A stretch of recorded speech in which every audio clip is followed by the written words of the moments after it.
টাকার অঙ্কে খেলাপি ঋণ কমেছে ৮৭,০০০ কোটি। তবে বিপুল অঙ্কের এ টাকা বাস্তবে আদায় হয়নি, কমেছে কেবল খাতা কলমে।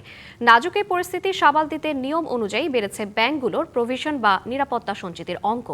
বিশ্লেষকদের সংখ্যা এমন সব ঋণের বিপরীতে এই প্রভিশন রাখা হচ্ছে যার ৯৪% আর কখনো ফেরত পাওয়া যাবে না। সবশেষ হিসাব অনুযায়ী দেশে এখন খেলাপি ঋণের পরিমাণ ৫,৫৭,২১৬ কোটি টাকা। গাণিতিক হিসাবে এ অঙ্ক ৩ মাসে কমেছে ৮৭,২৯৮ কোটি টাকা। কিন্তু বিশ্লেষকরা মনে করেন এ হিসাব কাগজে কলমে কমলেও বাস্তবে আদায় হয়নি।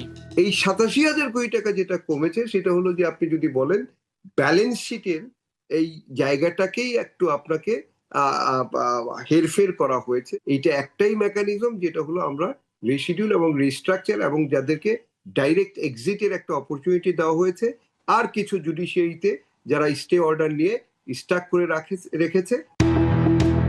নিয়ম অনুযায়ী যে কোনো ঋণের বিপরীতে ব্যাংকগুলোকে নিয়ন্ত্রক সংস্থা বাংলাদেশ ব্যাংকের কাছে প্রভিশন বা নিরাপত্তা সঞ্চিতি জমা রাখতে হয়। ঋণ আদায়ের অনিশ্চয়তা বাড়লে প্রভিশনের হারও বাড়ে। গেল সেপ্টেম্বরে ব্যাংকের প্রভিশন ছিল ১,৩০,৩৬৬ কোটি টাকা, যা ডিসেম্বর প্রান্তিকে বেড়ে হয়েছে ২,৪৯,৬৪৯ কোটি টাকা। এরপরও সঞ্চিতির ঘাটতি আছে ১,৯১,৪৪১ কোটি টাকা। অর্থাৎ বিপুল মন্দ খেলাপি ঋণ একদিকে যেমন ব্যাংকের জন্য বোঝা হচ্ছে, আবার এর বিপরীতে পরিচালন মুনাফার বেশিরভাগ অর্থই জমা রাখতে হচ্ছে প্রভিশন হিসাবে।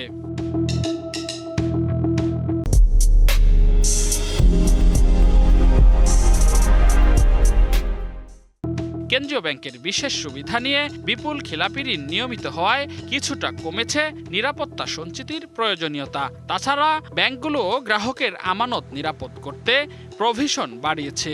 এতে প্রভিশন ঘাটতি কমলেও ব্যাংকের উপর খেলাপি ঋণের চাপের পাশাপাশি প্রভিশন বাবদ বিপুল অর্থ জমা রাখার চাপ বেড়েছে। কেন্দ্রীয় ব্যাংক বলছে, আওয়ামী লীগের শাসনামলে ইচ্ছাকৃতভাবে অপ্রকাশিত বিপুল খেলাপির হিসাব প্রকাশ করেছে ব্যাংকগুলো। এতে খেলাপি ঋণ হু হু করে বেড়েছে। এখন সেটি কমিয়ে আনার উদ্যোগ নেওয়া হয়েছে। মূলত পুনঃতফসিলকরণের মাধ্যমেই এই ঋণগুলো খেলাপির পরিমাণ কমিয়ে আনা সম্ভব হয়েছে। বিশেষ ঋণ সহায়তা, নীতি সহায়তা যেটা প্রদান করা হয়েছে, সেখানে ডাউন পেমেন্টের মাত্রা প্রচলিত হারের তুলনায় কম রাখা হয়েছে। এমন বাস্তবতায় শুধু কাগজে হিসাবের ঘষা মাজা নয়, বরং খেলাপি ঋণ আদায়ের বিশেষ উদ্যোগই হতে পারে ব্যাংক খাতের উন্নতির টেকসই সমাধান, এমন মত সংশ্লিষ্টদের। রেদওয়ানুল হক, ডিবিসি নিউজ, ঢাকা।